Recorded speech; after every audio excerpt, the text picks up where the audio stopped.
All right, ladies and gentlemen, kama kawaida, this is Mjoki Bao TV, and of course, I'm with this gentleman. Nimemtafuta because right now mtu ametoka kuperform pale ni Costa Ojwang, na ukimwona attire yake they look similar kwa sababu hii ndio signature ya Costa Ojwang. So brother, tutaanza na jina, labda unajulikana kama nani? Mimi najulikana kama Jacob Omono. Most of the people call me Baganda because I'm a designer and I used to live in Uganda, so I stick with the Baganda as a brand name.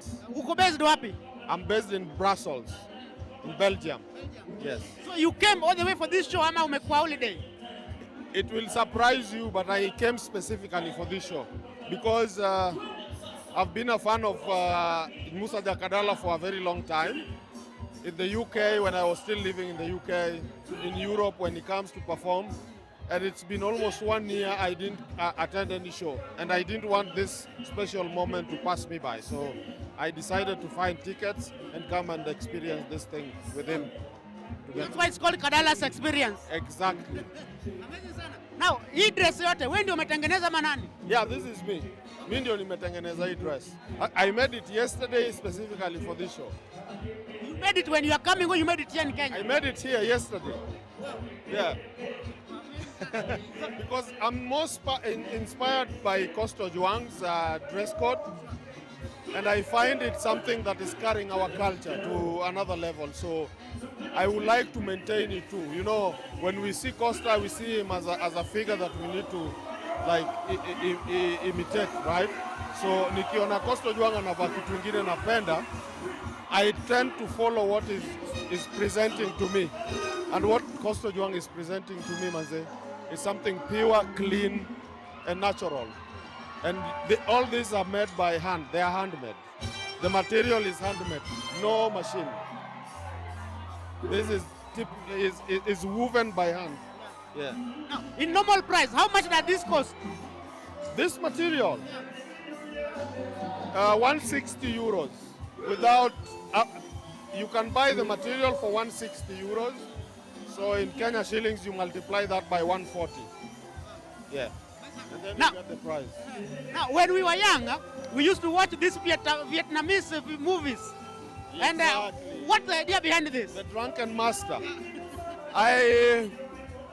The idea behind this is because, as you can see, Costa Ojwang always talk about the fishermen. And you know, if you look at the lake, there is always the portraits we see around, and they have the same exact shape of heart. And when Costa Ojwang came with the idea of naming his band the Fisherman's Band, we followed his teaching. It's like we are his disciples. And when we saw him on stage with the same thing, I tend to find something similar to what Costa Ojwang is using on stage. And that is the reason behind the way I adorn this. Yeah. I've seen around 4 to 5 people dressing the way you are. Now, do you think Costa Ojwang is building or is making his identity in the industry with the attire, ukiacha music kando, how he dress na fans pia wanachukulia the same? I will specifically say that even today when I was walking in the city center, a lot of people were stopping me. Costa Ojwang. I'm like, bro, I'm not Costa Ojwang. I just love the guy. I dress like him because I love what he's doing. I love his authenticity in his music career. And I think he's influencing a very big number of people. I will tell you that inside here just today, not less than 100 people are asking me for the attire.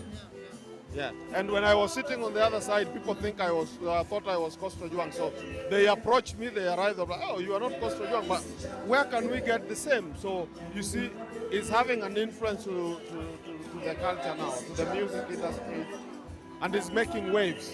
And I know this because there are a lot of my friends from Europe also. They made me go live there because they want to watch it from Europe. So, yeah.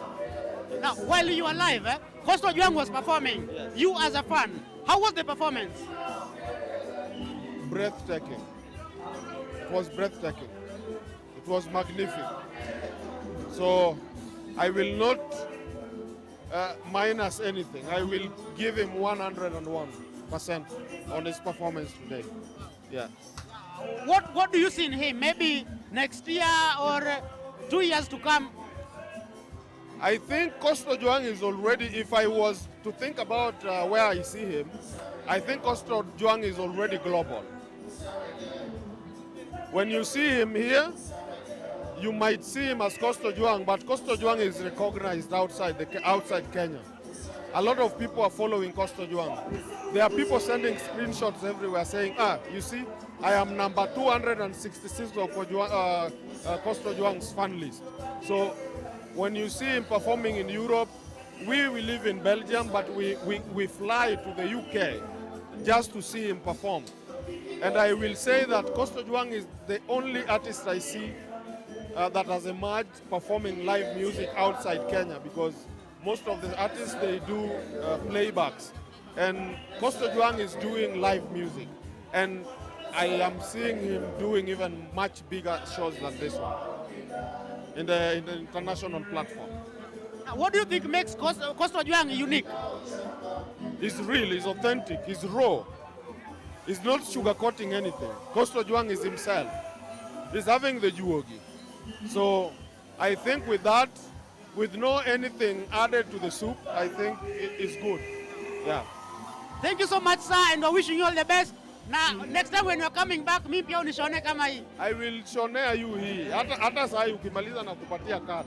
So you can keep you remind me, and then we see what we can do about it. Thank you so much. Asante sana. Wa- Enjoy the show. Thank you. Ah.